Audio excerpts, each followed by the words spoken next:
Welcome to Mad Marketing TV. My name is Jeff Ogden, and we're really excited about today's guest. We've got a great one for you. Just another great guest on Mad Marketing TV. Tim Ash is America's foremost expert on landing pages. And to prove it, he is the author of this book, Landing Page Optimization. So let's introduce Tim. Hi, Jeff. Glad to be on the show. Yeah, we're excited to have you on the show. I think landing pages are absolutely critical in B2B marketing today. So let's talk about landing pages. First of all, Tim, what the heck is a landing page? Well, I think there's some common misconceptions about that. Landing pages aren't just standalone pages on your site. Landing pages can also be parts of on a microsite or on your main website. It could be your home page. Basically anywhere where you send high value traffic on the way to important business goals or conversions that might be happening downstream, that's a landing page. And you want to, of course, optimize from that point all the way to where the conversion actually happens. So Tim, good point that landing pages can basically be anything. Let's talk about why a landing page is important. Why are we talking about landing pages today? Well, I think the tendency is to focus on what we control and what we can measure, and most of us spend our time in online marketing driving traffic. And we pay a lot of attention to that because we're usually paying for it. We're spending time or money on SEO, affiliates, pay-per-click traffic, banner ads, you name it. And the problem is that we're not paying attention to where that traffic lands. So basically you could say you're squandering all of that money and all of that traffic you're sending to a poor performing page. So the landing page is kind of like the choke point in the whole process. And if you ignore your landing pages, it's costing you a lot of money. Well, if it's costing us a lot of money, Tim, then we definitely need to do something about it. So what do you see as some of the most common mistakes that people do with landing pages? Wow, where do I start? We see so many very common mistakes. I actually refer to them in my book as the 7 deadly sins of landing page design. These are very, very common mistakes that are made all the time. I'd say some of the biggest are having too much text on the page.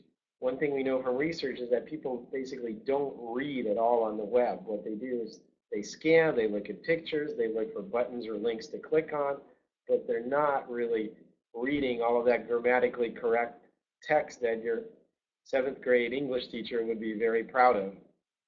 Thanks, Tim. I obviously, too much text on a page is certainly a big mistake. What's another mistake that you see people make?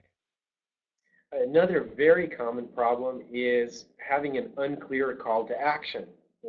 It should be very clear when someone arrives on your page what you actually want them to do. Unfortunately, page designers often don't prioritize visually. They put a lot of distractions on the page and things that compete for your attention. These can be strong graphical elements or sometimes even animation, which always draws the eye and the brain to pay attention to changes in the environment. So you really need to have this Zen-like stillness on your page and only have the important call to action arise out of that stillness. I like your Zen analogy, and it seems that really when it comes to landing pages that less is more, that it really works better. What other common mistakes do you see happen, Tim? One of the biggest that we see a lot is actually not keeping your promises. In other words, somebody didn't just teleport onto your homepage, they came from somewhere, and some kind of context was set upstream, whether it's your pay-per-click ad or a link on a social network, your friend talking about you or your company, or a banner ad. There was some kind of intent or expectation that was formed. So when you land them on the landing page, there has to be a connection. You have to keep your promises. And if you drop that ball, if your pay-per-click folks at the company aren't talking to the landing page folks, then you have a big mismatch, and usually that results in much lower conversion. So whatever you mentioned upstream, you have to follow through and deliver on the landing page very clearly. Good point, Tim. And I've certainly been on the experiential side of that before, where I've clicked a link and then gone to a page and it's like, what the heck is this? It just doesn't make any sense based on what you clicked. Anything else, any other common mistakes that you see that you'd like to share? Yes, I would say another very common mistake, especially if you're asking for someone to fill out a form, is asking for too much information. The standard that I use in my book is for adding form fields on a landing page is this information absolutely necessary to complete the current transaction? And if you can't answer yes to both parts of that, absolutely necessary to complete the current transaction, then you shouldn't put the form on the page. Every field on your form is like asking me to take a longer standing broad jump. I might take a 2-foot standing broad jump, but I won't even try a 30-foot standing broad jump. It just won't be successful. You've found one of my real pet peeves, Tim. I really it drives me crazy. There's a very large company that had a great white paper. It looked really interesting, and I started filling it out. And after about 5 minutes, it was so tedious. I said, forget it. There's no way I'm gonna go through this hoop to download this paper. It's just not that important. So that's a great one. Anything else? Any other mistakes you see happening? Yes, one of the final thing that I'd like to mention is lack of trust or credibility. In face-to-face relationships, we can see someone, we can see how they're dressed, how they're talking, how they carry their body.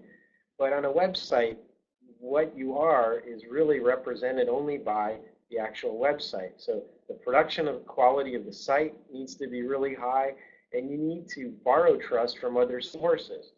If you're doing e-commerce, transactional assurances like, say, buying seals and so on, but also outside authority seals of organizations you belong to, marquee customers you have if you're business to business, or media mentions are very powerful. And of course, social proof or the behavior of my peers. If a lot of people just like me had a good outcome with your website or landing page, then that serves as a shortcut to my own decision making. So basically, pack on the trust and put as much trust on the page as you can, because in most cases, if I don't find you credible, I'm just going to leave right away. Great ideas, Tim. If I can just kind of summarize the things you mentioned is don't put too much information on the page, deliver on your promise, don't overburden them with the forms, and earn their trust, build credibility with the social proof. Great stuff. So if you had to give like just one takeaway that the people should really know and remember about landing pages, what would that be, Tim? Well, that's an easy one, Jeff. Unfortunately, most of us always look at things from our own perspective. So as online marketers, we care about what we're trying to get out of it and what our company needs. And so my biggest takeaway, I would say, for everyone is to put yourself in it, truly experience things from their perspective. Think about what's in it for me from the perspective of your visitor, and then you're more likely to make the right decisions. It'll help your business too, but it'll meet the needs of your visitors, and that's why it helps your business. Amen, Tim. I could not agree with you more is see the world through the eyes of your buyers. I think that if there's one tip that B2B marketers have to learn, it's that one. So this has been a great show, Tim, and we've really enjoyed having you on the show. How do they learn more about you, SiteTurners, and landing page optimization? I want to give you 3 main touch points. To learn about SiteTurners and how we might help you improve your conversion rates, of course, visit our website, SiteTurners.com. If you're interested in my book, that's available on Amazon or any bookstore, but you can just reach it through landingpageoptimizationbook.com.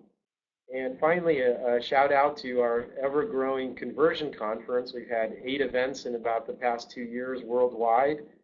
We have an event coming up in San Francisco beginning of March, then Chicago and New York the rest of the year, as well as Dusseldorf and London. Just go to conversionconference.com if you really want to get immersed in it. Come hear from the experts. I want to thank Tim Ash for being on the show, and check out his company, SiteTurners. This is Jeff Ogden. We'll see you next week.